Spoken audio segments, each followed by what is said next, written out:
Ərzaqları yerləşdirməmişdən qabaq istəyirəm xaladenkinin içini təmizləyim. Daha doğrusu bu şüşə hissələri çirklidir deyə o hissələri təmizləyim, daha sonra yerləşdirim. İçindəkiləri çıxartdım. İndi Cifin bu kremi ilə təmizləyəcəm.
Bayaq marketdən belə qaşıqlar üçün olan orqanayzerdən aldım. Prosta bir səhv elədim ki, mən orada bunun böyük ölçüsü var idi. Onu almadım ki, birdən silməyə yerləşməz. Gəldim, baxdım ki, bunun ölçüsü mənim silməm üçün çox balacadır. Belə qalır bu formada. Kaş böyük olanı götürərdim. Hələlik buna düzəcəm ki, səliqəli olsun deyə.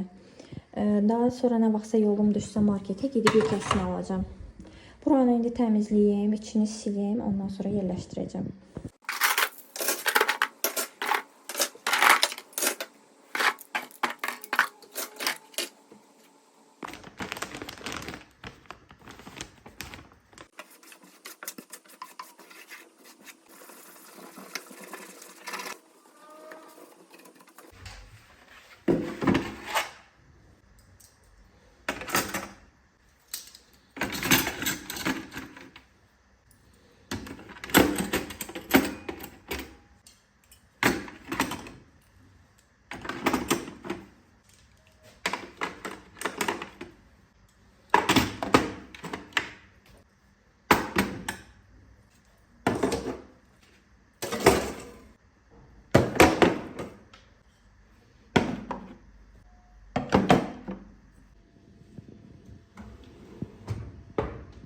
Sabah mamagili qonaq çağırmışam. Onlar üçün süfrəni sabah açacağım deyə. İstəyirəm bugün axşamdan artıq salatları hazır eləyim, qalsınlar. İstəyəməkləri isə sabah hazırlayacağım. Salat üçün lazım olan ərzaqları burada hazırlayıram. Elə bu formada budları marinə etmişəm. Qoyacağım soyuducuda qalsın sabaha qədər və düyünlü suda islatmışam. Bunlar da hazır olana qədər mən biraz evi təmizləyim.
Bunu qoymuşdum soyuducuya. Birdən yadıma düşdü ki, üstünə limon suyu sıxmamışam.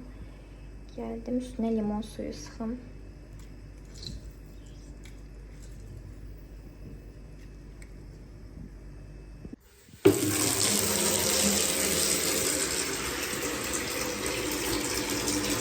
İndi də suya biraz bundan əlavə eləyəcəm. Laminat, parket, taxta, hər cür əsətlərdə istifadə eləmək olur və sitrus aromatlıdır. Mən normalda suya biraz sirkə tökürəm. Daha sonra bundan silirəm ki, xoş qoxusu gəlsin. Mən nəsə sevirəm belə enerjisel şeyləri. Nə bilim, duzlu su ilə yaxalanmaqdır, evdə buxur yandırmaqdır, sirkəli su ilə evləri təmizləməkdir. Həqiqətən də məncə köməyi olur evdən mənfi enerjinin təmizlənməsinə.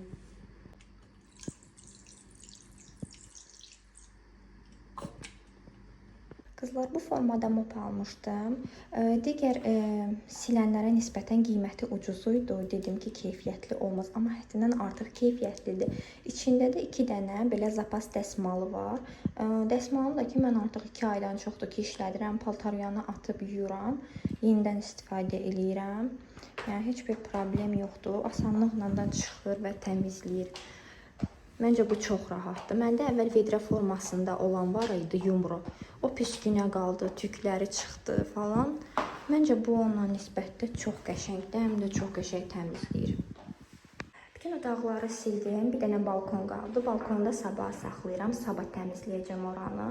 İndi isə qapının naliçnik hissələrini təmizləyirəm. Çünki bizdə qonşu mənzillərdə təmir gedir. Bu hissələrə qapıdan toz vurur. Demək olar ki, mən evi hər gün silirəm. Həm kameraya görə, həm də təmir gedir deyə onun tozu evimizə vurur.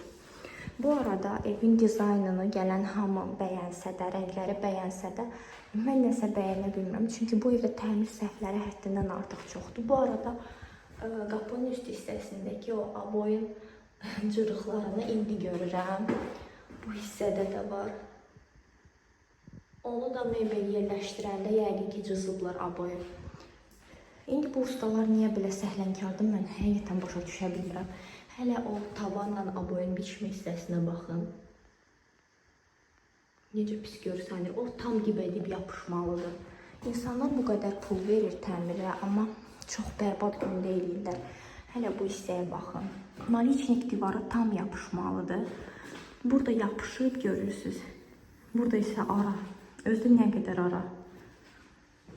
Yəni, bütün evimizdə bütün bu qapı qıraqları və plenduslar o gündədir. Plendusa baxın hələ. Bu arada boşluğu görürsünüz də yəqin ki. Bunların hamısının səbəbi odur ki, təmir edən zaman divarın düzlüyünü çıxartmırlar. Divarın düzlüyünü çıxartsalar, bu tam şəkildə oturar, lazerlə çıxartsalar. Bilmirəm niyə belə şeylərə fikir verirəm. Hər detaya fikir verirəm də, evdə hər pis bir şeyə. Amma gələn qonaqlar bəyənir niyəsə. Bilmirəm, memar dizayner olduğum üçün belədir. Yoxsa hamı mı fikir verir? Siz Allah hələ buna baxın. Aboyu yəni bu formada qəti şəkildə vurmaq olmaz. Belə aboy vurma prinsipi yoxdur da. Yəni bu kusok kimi buradan, bir kusok buradan. Belə texnika mən birinci dəfədir görürəm. Stikləri də dəhşət bilinir özdə. Nəysə, mən təmizliyimə qayıdım. Bu söhbətimiz də bu qədər. Bu arada, əgər gələcəkdə mənzil təmir elətdirmək fikriniz olsun, mütləq ustalarını nəzarət edin. Mütləq şəkildə. Yəni, başlı-başına buraxsaz görürsünüz də nə gündə eləyiblər. Şüşələr təmizləməyəcəm, təmizdilər. İndi isə bu asvejetillə biraz təravətləndirək ortamı. Paltarları yığdım. Quruyan paltarların içində bəzi koftiçkalar var ki, onları ütüləmək lazımdır.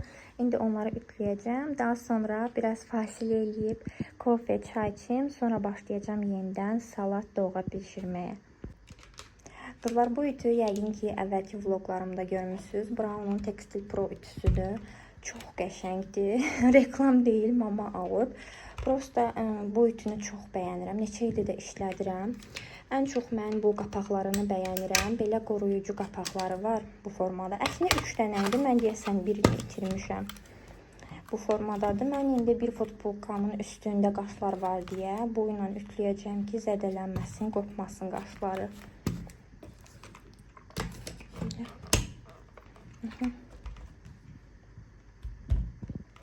Bu arada bunu göstərməsəm olmazdı. Mənim ən sevdiyim parça növüdür. Bilmirəm bu nə gedir, amma mənim 90% donlarım, yubqalarım və koftuçkalarım bu materialdadır. Çox sevirəm bu materialı, çünki qırışmır. Mama gilə və yaxud harasa gedəndə inan əzişdirib, büzüşdürüb atıram çantaya. Eləcə də çıxarıb geyinirəm, yəni heç qırışmır. Çünki əyninə tam oturan modeldir. Həm də mən əyninə tam oturan modelləri belə çox sevirəm, çox yaraşdırıram özümə. Həm də qırışmır. Çox qəşəngdir.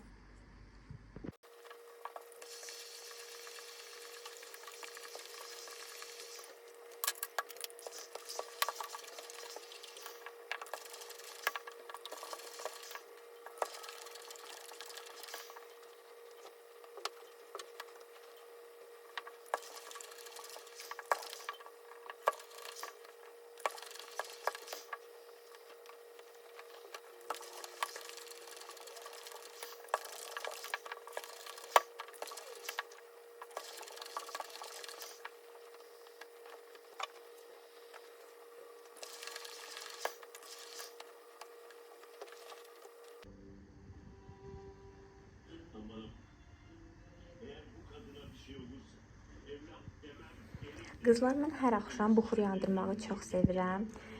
İyi mənə çox qəşəng təsir eləyir. Bilmirəm, o qədər alışmışam ki buxura. Buxur yandırmayanda axşam özümü nəsə narahat hiss edirəm. Amma düzdür, bəzi adamlar var ki, buxurun iyi, onlara yaxşı təsirlənir, başları ağrıyır. Bu bilmirəm, yəqin ki enerji ilə əlaqəlidir, həmin insanın enerjisi ilə bağlı bir şeydir. Bir də son zamanlar nə müşahidə eləmişəm? Mən hər gün buxuru mətbəxdə yandırırdım və günümün 90%-i mətbəxdə keçirdi. Təzəlikcə belə bir məlumat öyrəndim ki, hansı otaqda buxuru yandırırsınızsa, o otaqda da qalırsınız, yəni o otaqdan çıxmaq istəmirsiniz. Çünki o otaq daha çox təmizlənmiş olur və sizi özünə çəkir. Yəni əvvəl yataq otağında, qonaq otağında vaxt keçirdimsə, heç girmirdim də bu otaqlara. İndi dəyişiklik eləyib qonaq otağında da yandırmaq istədim. Mənim istifadə etdiyim buxur belə vanilyalı buxurdur. Bu iyi çox sevirəm. İndi bitib içində az qalıb. Yenə alacağam. Bir dənə qalıb içində. Yine yorğun idim deyə çəkə bilmədim. Axşam salatları, aşı və doğanı hazırlayıb qoydum. İndi də buzdolabında saxladığım bu dolmaları çıxartdım ki, buzu açılsın, pişirim. Mama Emsandan mənə belə bir Novruz payı alıb, gəlin birlikdə açıb baxaq. Belə bir şüşə dəm çaynik idi. Məndə əvvəl də bundan var idi, yumru formasından. O sındığına görə mama mənə yenisini alıb. Düz bunu alacağını bilmirdim. Amma çox bəyəndim. Forması falan çox qəşəngdir məncə. Və belə bir servis dəsti alıb. Bunu əslində mən mamadan özüm istəmişdim. Çünki bunu mama özünə almışdı. Onlara gedəndə görüb çox bəyənmişdim. Həmçinin mənim əvvəlki boşqablarım güllü ağ rəngdə olduğuna görə indiki mebelimlə uyğun getmir. Bu isə qızılı rəngdə olduğuna görə həm evimin dekoru ilə, mebelinə falan çox uyğundur, çox bəyəndim. Həm də içində zər varsa vapşı sevirəm elə şeyləri. Qonaqlarım gəlib, indi isə süfrəni hazırlayıram. Yeməklər hazır olarkən onları çəkə bilmədim, vaxtım olmadı çəkməyə. Lakin sizə süfrəmin son halını paylaşıram.